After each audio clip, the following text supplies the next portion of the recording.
que hoy voy a compartirles tiene por título El Evangelio de la Gracia de Dios. Y la primera pregunta que podemos hacernos con este título que les acabo de describir es ¿qué es el Evangelio? ¿No? El Evangelio de la Gracia de Dios. ¿Qué es el Evangelio? Esa es una buena pregunta. Pero antes de responder esta pregunta, hay una pregunta más interesante también que podemos hacernos, que nos puede ayudar un montón. ¿Qué no es el Evangelio? ¿No? En primer lugar, no es religión, no lo inventa el hombre, tampoco es un mensaje de superación personal con la premisa ¿no? de elevar la autoestima. No es ir a un edificio llamado iglesia o templo. No se trata de... Estoy describiendo lo que no es el Evangelio. No es un mensaje de prosperidad material. Tampoco tiene que ver con ser católico, bautista, pentecostal o de cualquier otra denominación. La palabra griega donde proviene, ¿no? La palabra evangelion significa buenas nuevas. Lehmann en su libro, sería Lehmann creo que se pronuncia, La disciplina en la iglesia, él hace una definición del evangelio que me pareció fantástica para compartirla y dice: el evangelio es la buena noticia que llega al final de una larga historia acerca de seres humanos que se rebelan contra Dios y se declaran a sí mismos reyes sobre este mundo. Dios creó a los seres humanos a imagen para que representaran su dominio y carácter sobre la creación, lo constituyó a su imagen para que lo reflejaran, los llamó a gobernar con obediencia para que gobernaran como Él gobierna, con bondad, justicia, santidad y amor, pero los seres humanos decidieron que eran más sabios que Dios y escogieron gobernarse a sí mismos. Corrompieron su propia naturaleza y se ganaron el castigo de la muerte. La buena noticia que llega al final de esta triste historia es la del Hijo de Dios, que vino a vivir la vida de perfecta obediencia que el primer hombre Adán no pudo vivir. Aquel que era la mismísima imagen de Dios vino como hombre y estableció un reino obedeciendo a su Padre Celestial hasta lo sumo.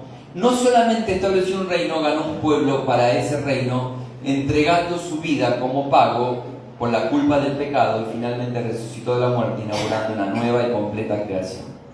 Como un resumen, ¿no? de la esencia del Evangelio, para mí que me pareció fantástico, y que el Evangelio claramente gira en torno a Dios, a Cristo, a la obra de la cruz y a las personas. Porque si no, Cristo no hubiese muerto, si no era por amor a las personas. Y es solamente a través de Cristo y la aceptación del mensaje del Evangelio por parte del hombre que una persona puede ser adoptada como hijo o como hija de Dios.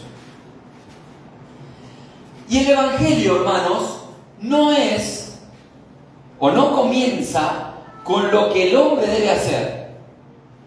No es eso el Evangelio, sino con lo que Dios ya hizo en Cristo y con Cristo en la cruz para la humanidad, logrando redención eterna. ¿Entendemos, no? ¿Hasta acá? Amén. Dicho esto, hay una pregunta clave para reflexionar acerca del Evangelio de la Gracia. ¿Vivimos la vida cristiana desde la gracia o la vivimos desde el esfuerzo? ¿No? Que estamos tratando de impresionar a Dios, ¿no? Con nuestras acciones. Dejo esa pregunta ahí para pensar. Esta prédica está estructurada en 5 ejes o secciones que nos pueden ayudar y arrojar luz sobre el Evangelio de la Gracia de Dios. El primero nos va a llevar de manera directa a comprender sobre la necesidad que tiene toda persona de vivir en el Evangelio de la Gracia.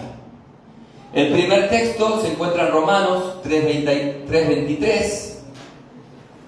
Romanos 3:23, para los que toman nota y los que siguen la palabra, igual acá atrás va a aparecer, que refiere: por cuanto todos pecaron,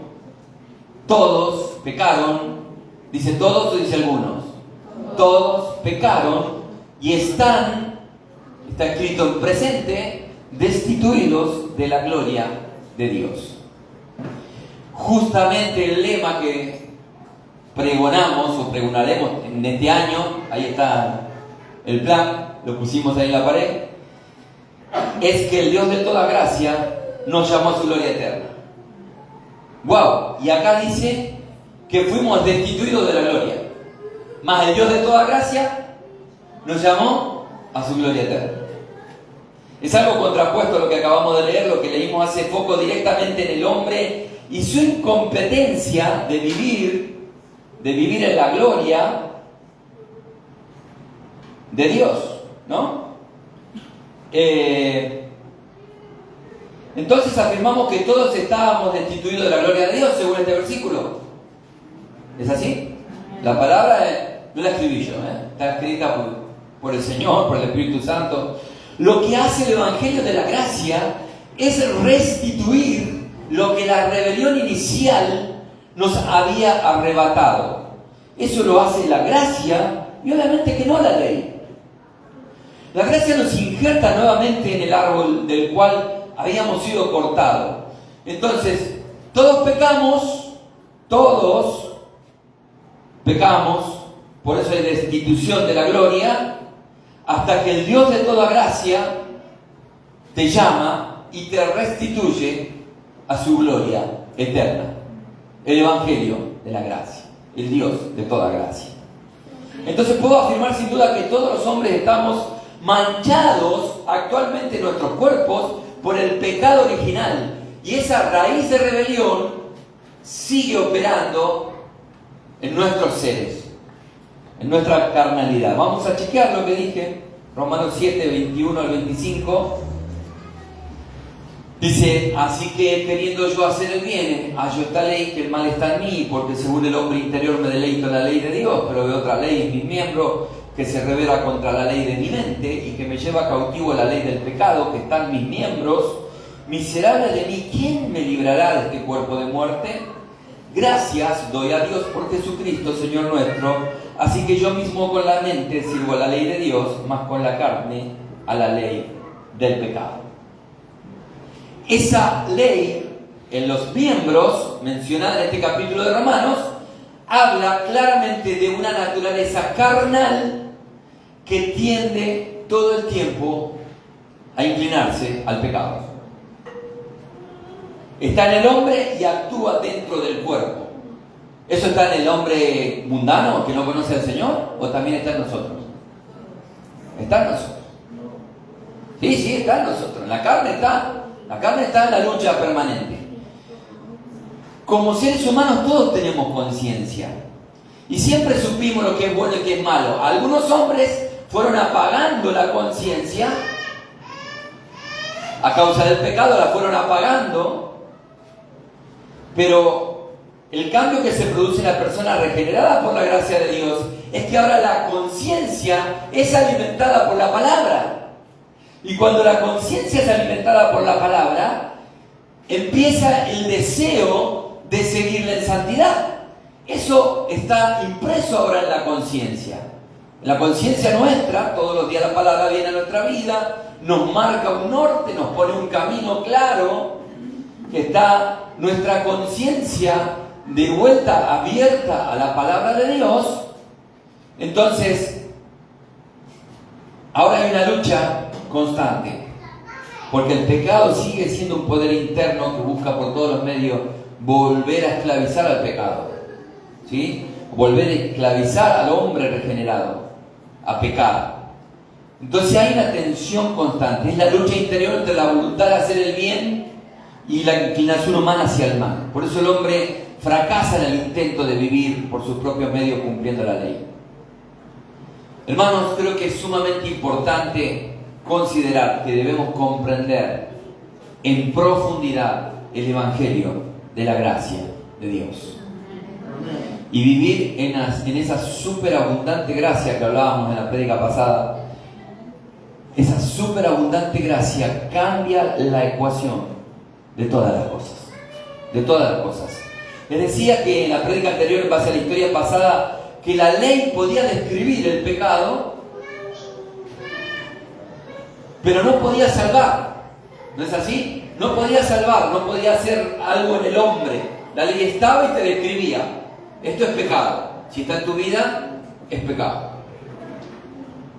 Por eso, si la gracia de Dios operando en la vida del hombre, este va a vivir en culpa, en temor y en condenación. Y si esa gracia salvadora no está en la vida de la persona,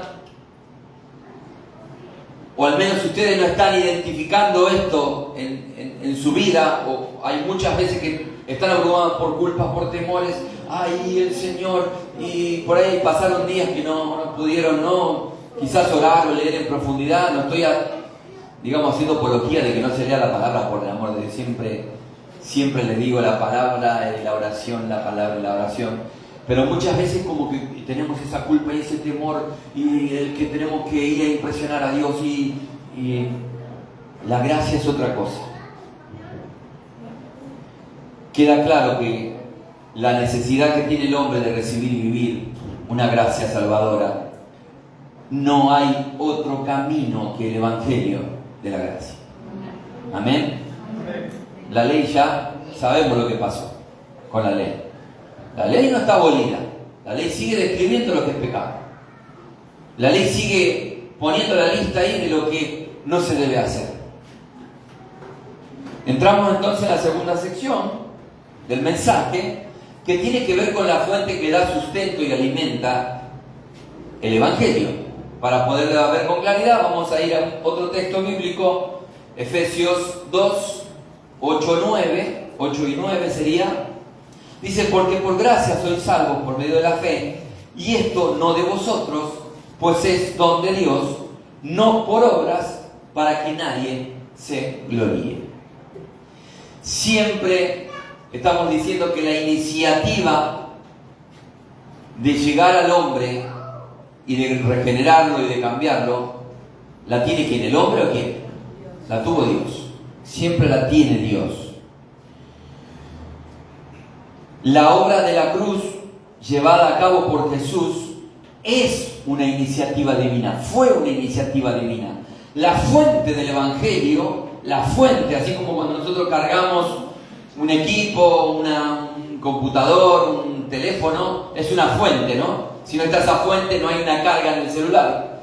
La fuente del Evangelio es la gracia. Si no está conectada esa fuente a lo que es el Evangelio, no hay gracia, no hay Evangelio.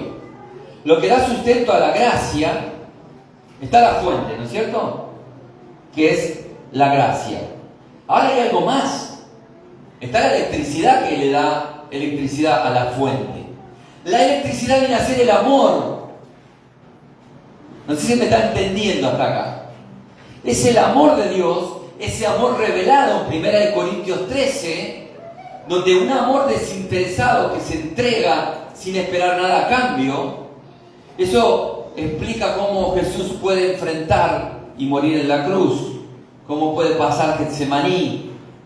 Es gracia originada en el amor, es la fuente recibiendo electricidad, es el amor el sustento de la fuente, que sería la gracia, que hace que el Evangelio en esencia sea posible en nuestra vida. Pueden decir amén. Como esa gracia es originada en amor,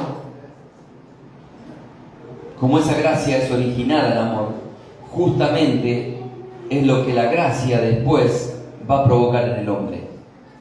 Ese verdadero amor.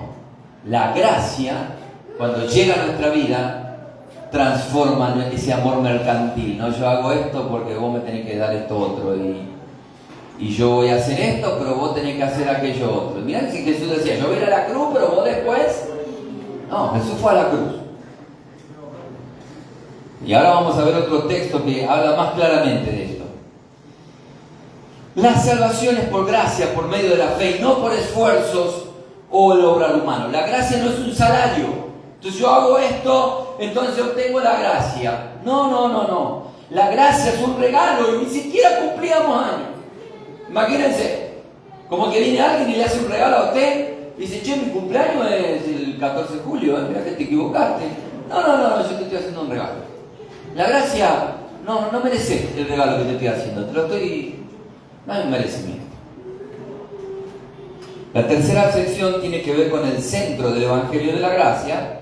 Para eso vamos a leer Romanos 5, del versículo 8 al 11, que dice: mas Dios, ahora vamos a ver, porque la gracia es la fuente, la electricidad de la gracia es del amor, y ahora lo vamos a ver mejor. Mas Dios muestra su amor, dice este texto, para con nosotros, en que siendo aún pecadores, si lo leemos mañana, sigue diciendo siendo aún pecadores. Si lo leemos pasado mañana, este texto sigue diciendo que somos pecadores. Cristo murió por nosotros. Gloria a Dios. Cristo murió por nosotros aún sabiendo que éramos pecadores. Pues mucho más estando ya justificados en su sangre, por él seremos salvos de la ira. Porque si siendo enemigos fuimos reconciliados con Dios por la muerte de su Hijo, mucho más estando reconciliados seremos salvos por su vida. Y no solo esto, sino que también nos gloriamos en Dios por el Señor nuestro Jesucristo, por quien hemos recibido ahora la reconciliación. ¿Sí? El fruto de la gracia es la reconciliación. El hombre se reconcilia con Dios. Lo charlábamos en el curso que hicimos de Comunicando el Evangelio, cuando está el arca de Noé, ¿no es cierto? Está en el agua, hay como fotos del plan de salvación en esa arca, ¿no? Primero se va el cuervo, figura de Satanás, el cuervo no vuelve, Satanás cayó como un rayo, el mismo Jesús dice: yo vi descender a Satanás como un rayo, y él queda en esta tierra y no vuelve. Manda una paloma, la paloma va, no encuentra lugar donde quedarse y vuelve. Ese es el tiempo en el que Dios está hablando con los profetas, con los patriarcas, y que la ley no podía hacer nada con el hombre. Entonces espera un tiempo más, vuelve a enviar la paloma, y la paloma va y vuelve con una rama de olivo, figura de Cristo que nos reconcilia con Dios. Él fue machacado, ¿no?, en Getsemaní, justamente en el lugar de los olivos, para reconciliarnos con Dios, hasta que por última vez envía la paloma no vuelve más, figura del Espíritu Santo que ya queda en la tierra para siempre.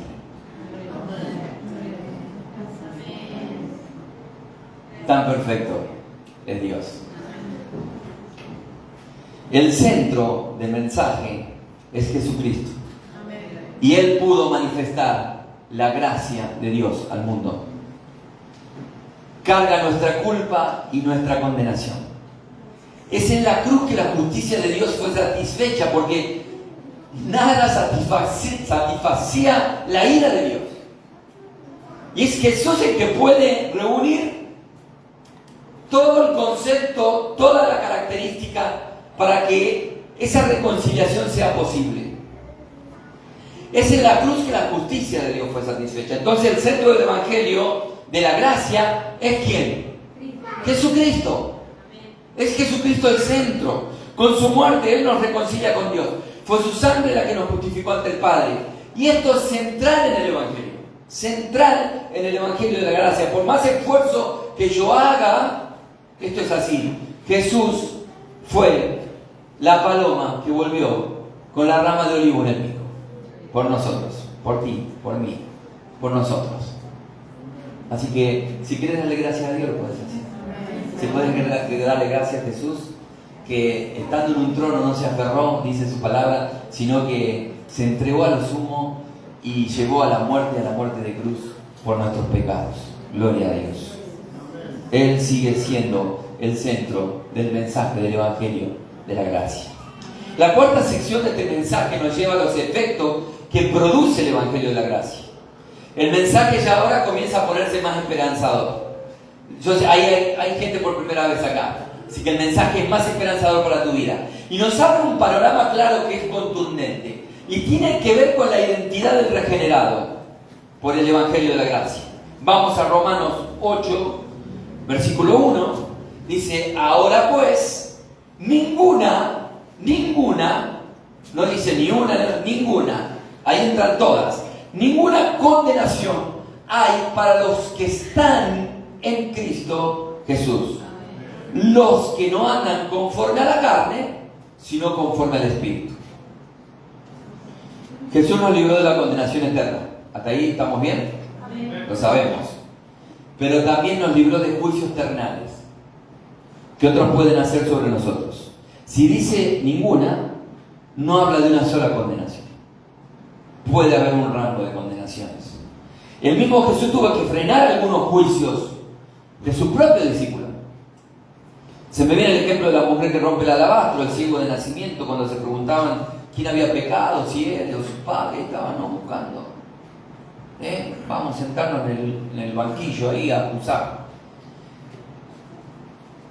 A los discípulos les costó mucho al principio, como a nosotros hoy, ¿no? Desprenderse del viejo molde, o mejor dicho, del viejo odre. Lo viejo empatiza directamente con la ley, sin considerar la gracia.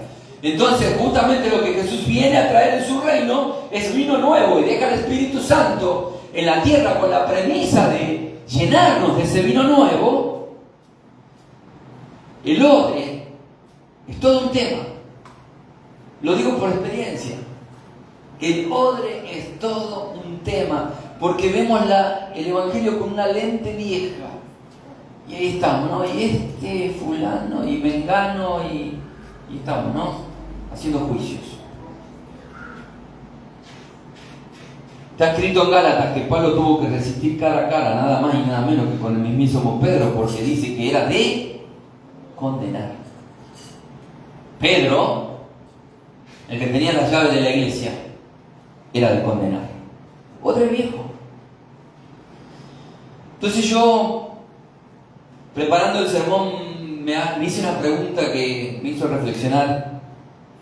Este texto que leímos dice, están en Cristo Jesús. ¿Quiénes están en Cristo Jesús? Entonces, ¿quiénes? Siempre no estoy diciendo que ustedes revisen la lista de Gálatas 5, lo que son las obras de la carne y el fruto del Espíritu.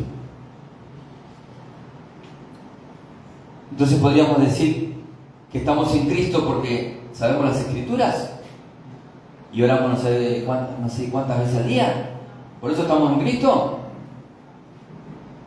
Porque venimos al templo a orar y porque, no sé, porque hay algo que nosotros tenemos para presentar ahí, nuestro currículum, nuestro vital cristiano, o porque no me contamino con esto y aquello y puedo seguir argumentando un montón de cosas. Si no es visible en nosotros, en la vida diaria, en la práctica, el fruto del Espíritu, al menos hay un manto de dudas sobre si estamos completamente en Cristo Jesús. Porque tiene que estar bien claro todo lo que viene del Espíritu.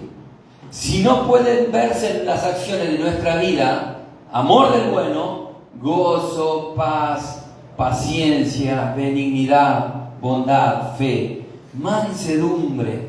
A mí no me va a decir nada, templanza. Justamente, dice Gálatas 5, contra estas cosas, ¿qué no hay? No hay ley. Se desconecta toda la lista ahí de pecado.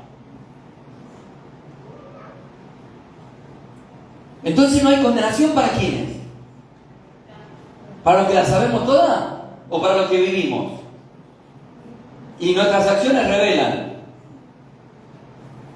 Por eso, hermanos, si la palabra de Dios no va a la práctica, queda en un lugar y no está produciendo el efecto para lo que fue escrita en nuestra vida. La quinta y última sección, si hay carnalidad en nosotros, hermanos, son odres viejos. Tenemos que empezar a pedir al Señor: Señor, saca eso de mi vida. En el nombre de Jesús, quiero odres nuevos, quiero recibir vino nuevo, quiero estar enfocado, quiero acompañar a los hermanos, quiero poder sobrellevar al carnal, quiero poder cargar al que está en mitad de camino, quiero mirar a las personas como miraba Jesús. La quinta y última sección nos va a llevar a considerar lo importante de vivir bajo el paraguas de la gracia. Yo vengo hablando también de que la gracia es un paraguas, ¿no? ¿Ustedes vieron los días de lluvia? El otro día llegó Franco empapado, pobrecito. Estaba con Amadeo. Vení, Amadeo, vení. Acá tienen un futuro predicador, Dijimos que íbamos a predicar con su vida. Te voy a llamar. Amadeo está pasando los textos, Vamos, Amadeo, muy bien. Ahí lo está discipulando Franco, no lo había visto. Gálatas 2:20. No, el otro día que le decía, Franco llegó todo empapado mandando mensajitos que teníamos que ir a buscarlo a la parada. Digo, Franco, acá no está lloviendo. Está lloviendo en Siquibé, donde vos tomaste el micro. Y no me va a mojar el auto, así que veniste caminando. Bueno, está bien, dice. Pero todo empapado. ¿Qué le faltó? El paraguas, ¿no? Dice que la lluvia recia y si no hay paraguas nos mojamos todos. Gálatas 2:20. Con Cristo estoy juntamente crucificado y ya no vivo yo. ¿Más vive quién? Cristo en mí. Y lo que ahora vivo en la carne. Qué loco, dice la carne. Lo que ahora vivo en la carne tiene que estar sometido al Espíritu, tiene que estar sometido a lo que viene de Dios. La carne tiene que estar sometida a todo lo que dicta el Espíritu Santo. Entonces, y lo que ahora vivo en la carne, lo vivo en la fe del Hijo de Dios, el cual me amó y se entregó a sí mismo por mí. Amén. Gloria a Dios. Podés dar gloria a Dios. Podés bendecir su nombre. Podés decirle que no vamos a hacer nada por ganar esto, pero que estamos tan agradecidos. Nuestro corazón está tan hinchado de que Él haya hecho este plan tan perfecto para que hoy sintamos la vida del cielo en nuestra vida. Entender esto, hermano, es liberador. Ya no vivimos para ganar la aceptación de los demás, sino desde la verdadera aceptación.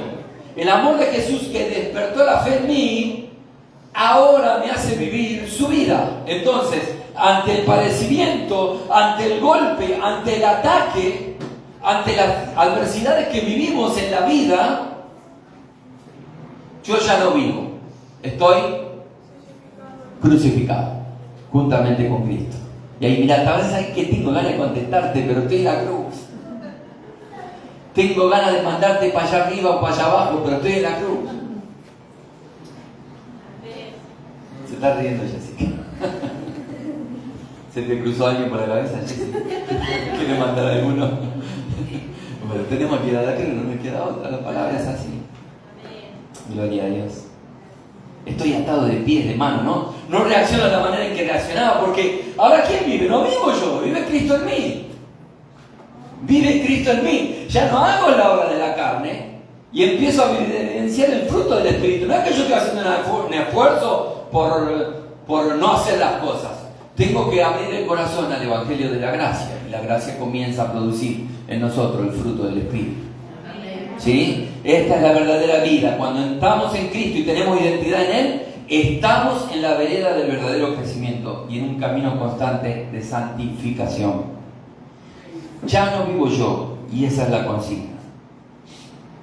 En el Evangelio de la gracia de Dios no vivimos nosotros, o no deberíamos. Con todos nuestros argumentos, con todo el bagaje que tenemos de, y bueno, pero yo, y vos no sabés lo que yo paso, y vos no sabés lo que es mi vida.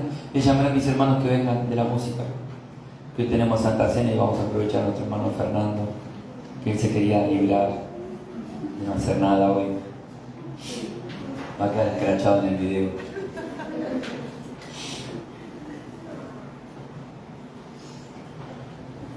Estamos en la vereda del verdadero crecimiento, les decía, y en un camino constante de santificación. Ya no vivo yo. Sigue siendo la consigna. Por eso ahora la gracia, ¿qué va a hacer la gracia en el padecimiento? Nos va a sostener. ¿O no? La gracia en el padecimiento nos va a sostener. Nos va a perfeccionar. ¿Qué dice ahí? Acórrete un poquito ahí, Marcos. ¿Qué dice ahí? Nos va a perfeccionar. Nos va a afirmar, nos va a fortalecer, nos va a establecer. ¿Quién? ¿Quién va a hacer eso? El Dios de toda gracia. Desconecté el micrófono, no importa. El Dios de toda gracia. El que puede traer verdadero crecimiento y todo va a redundar en la santificación. Gloria a Dios. El micrófono se había quedado sin la fuente de la gracia. Entonces recibió de vuelta, ahora la gente se puede... Bueno, esta es una masterclass acá de... Bueno, le voy a pedir que puedan... Me den un minutito más y ya vamos a pasar a la mesa del Señor, a recordar la gracia, el favor de Dios. La gracia inmerecida la vamos a recordar en esta mesa. Pero te pido que inclines tu rostro, que cierres tus ojos por 2 minutos y te concentres en lo que el Espíritu Santo ha trabajado en la intimidad conmigo. No, ni siquiera te digo que es el Espíritu el que me dictó cosas, sino que ha trabajado conmigo y yo simplemente pude escribir algunas notas acerca de lo que me pasó en la intimidad.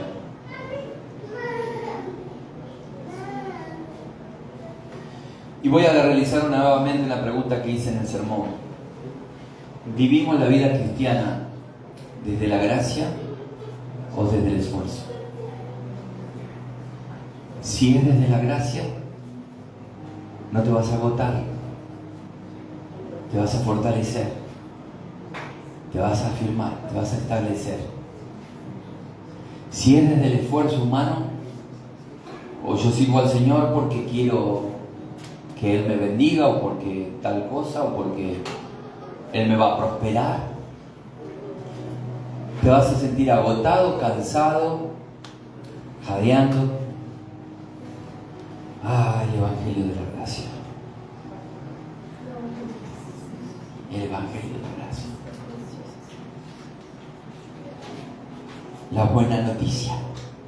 El vino nuevo. Qué liberador es saberlo. Y qué más liberador es vivirlo. El Evangelio de la gracia. De cuánto también todavía la gracia tiene que trabajar en nosotros para liberarnos de pensamientos, de ataduras, de patrones establecidos en nuestra vida. Cuánto la gracia todavía puede transformarnos. Yo quiero que te vayas hoy sabiendo que la gracia de Cristo no se ha cansado contigo, quiere transformarte, quiere cambiar ese presente chato, monótono, esa vida sin sentido, esa vida sin motivo, sin saber a dónde estás yendo. Hoy Cristo claramente te está llamando a su gracia. No solo nos salvó, sino que te sostiene, te transforma y nos lleva a descansar en Cristo en nuestros procesos. Qué bueno pensar en la obra de Cristo, en la manera que Jesús actuaba cuando estuvo en la tierra. No sé si yo hubiese entrado a la casa de Saqueo, lo decía anoche. No sé si yo hubiese tenido a Judas en mi ministerio. Lo hubiese revoleado seguramente.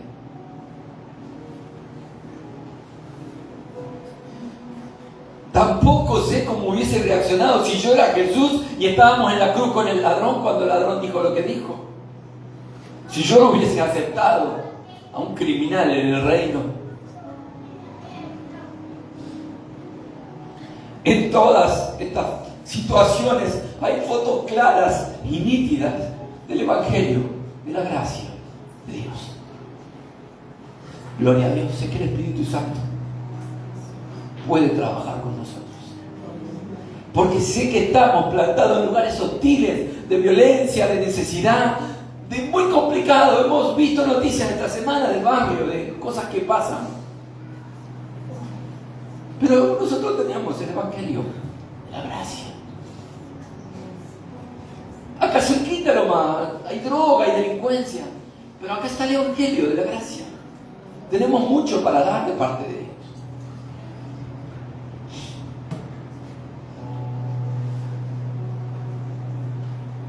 Todos nosotros estábamos destituidos de la gloria de Dios.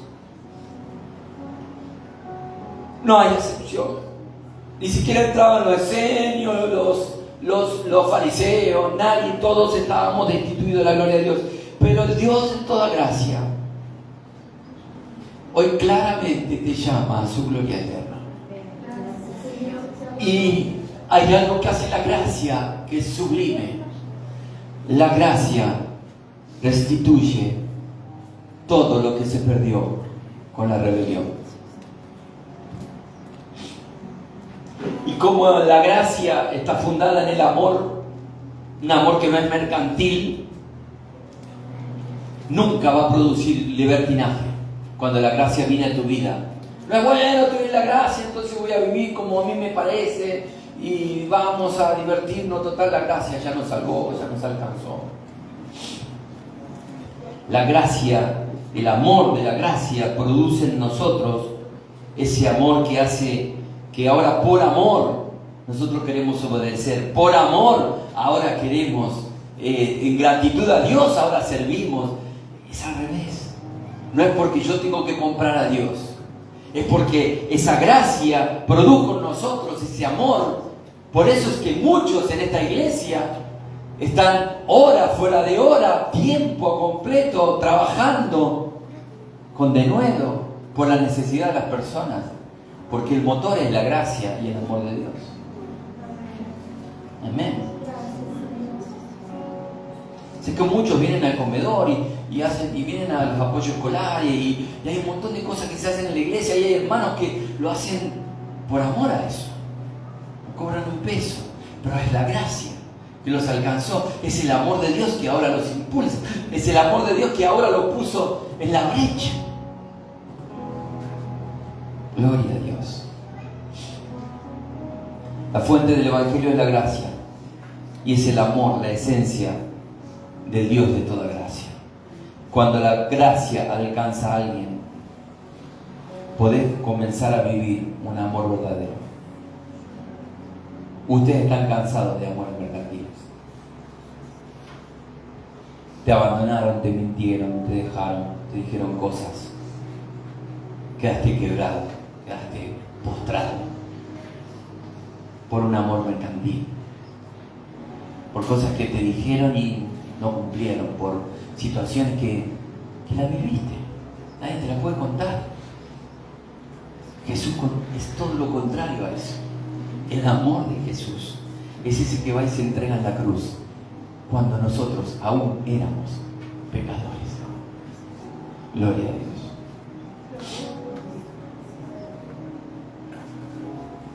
La gracia produce amor ágape, verdadero amor, el mismo que Jesús demostró. Ayer, hoy y mañana va a seguir diciendo que somos pecadores. Y Él fue y murió por nosotros. Cuando empezamos a entender ese amor y a vivir en ese amor con nuestra familia, hermanos en la fe y las demás personas, y aún con ese jefe de mi trabajo o ese compañero de trabajo que muchas veces tengo que estar crucificado para decirle algo, seguimos teniendo la gracia para dar. Seguimos teniendo el amor de Dios para alcanzar a lo que nos rodea. Y la gracia de Dios manifiesta, real, tangible, está entre nosotros.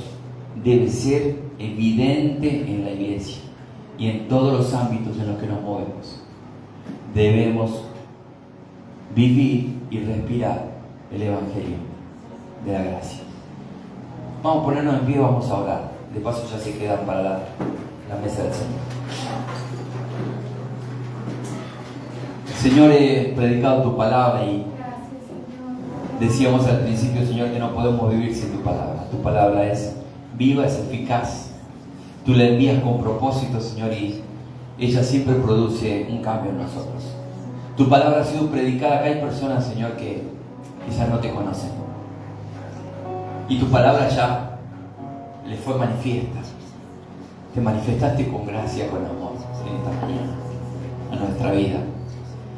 Oh Dios del cielo, inúndanos de tu gracia. Señor, si hay alguien que tiene heridas abiertas de su vida, Señor, si hay alguien que muchas veces ha estado tentado a no vivir más y hacer cosas horribles, yo te pido que en esta hora la abraces con tu gracia y con tu perdón. En el nombre de Jesús de Nazaret, el amor de Cristo llene tu corazón. Hoy te vayas con una paz insondable en tu corazón. Para siempre encontré mi lugar.